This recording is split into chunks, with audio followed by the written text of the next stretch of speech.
and getting there now together in the same spot. How excited are you for that? It's pretty storybook that it's here in Miami, which is super fun. You talk about one of the biggest brands in college football. It makes a lot of sense that this is the first game that the huddle and game day are together, and man, the Canes are rolling. So we're excited to see it and excited to see it in person again. Obviously, we were here for the Notre Dame game as well.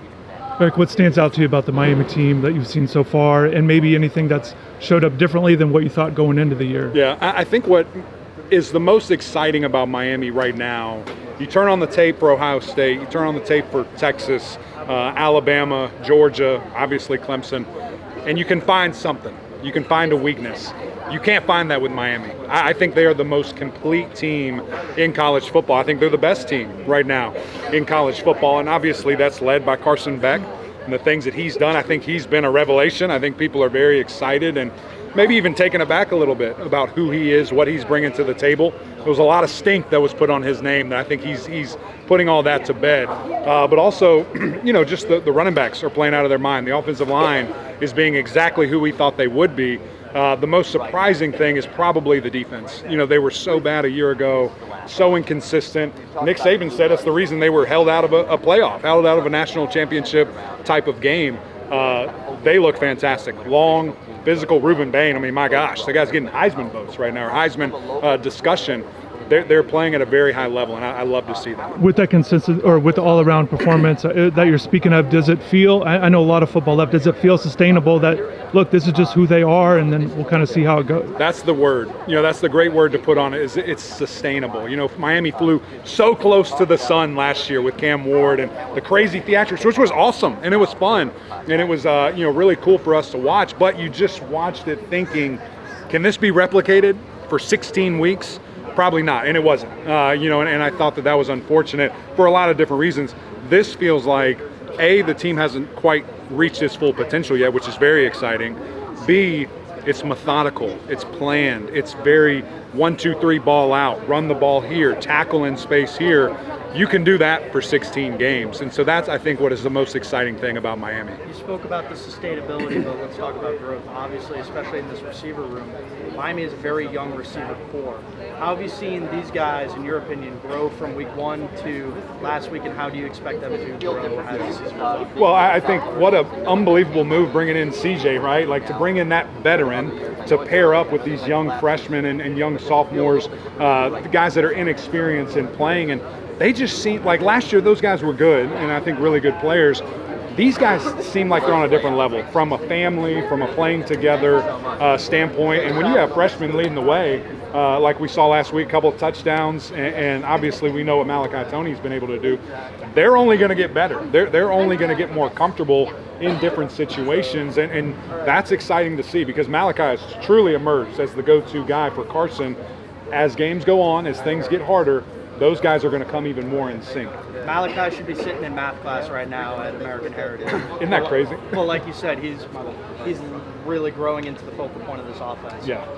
In your opinion, what has helped that trust grow between Carson Beck and him? Well, I think how much he works. I mean, it was fascinating hearing from him and the staff early in fall camp and saying, we got to kick him out. Like, he's here too much. He's watching too much film. He's too dove in to the process. We need him to sleep at some point.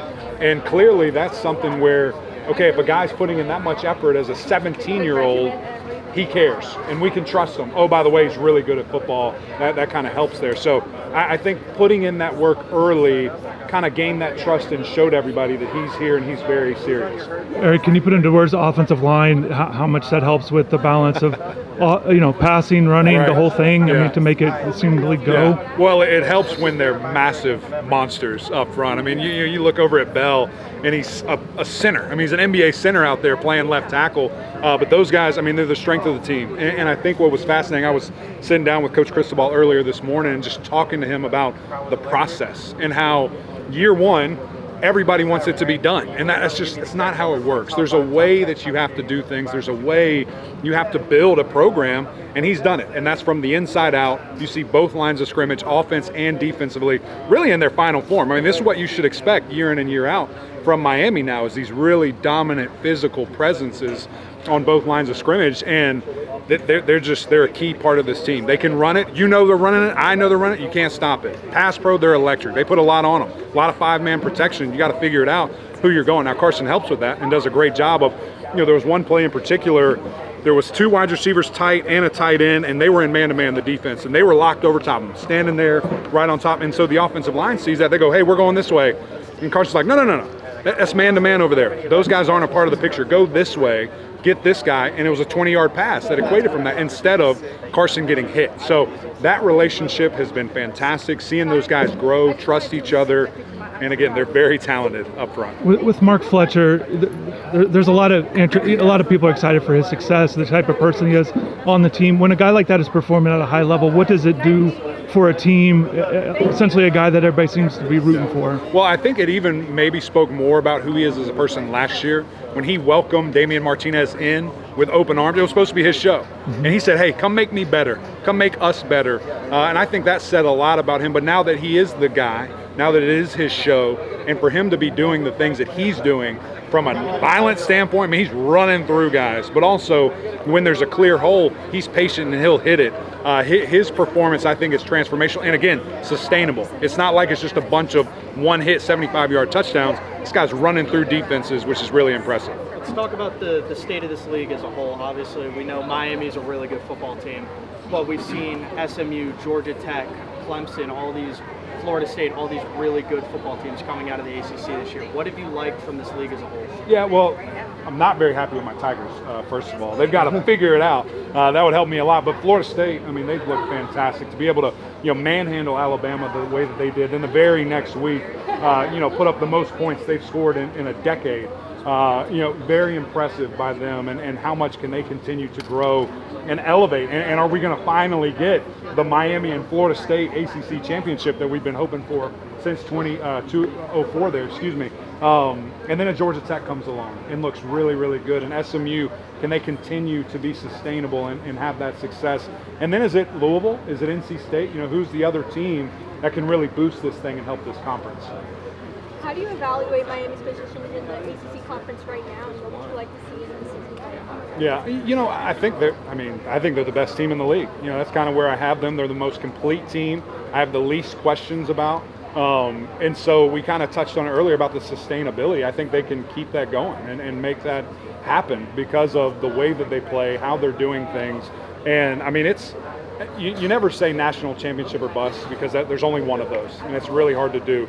But this team is talented enough, Charlotte for sure, and then let's win some playoff games. Let's make a run here and continue to build for Miami.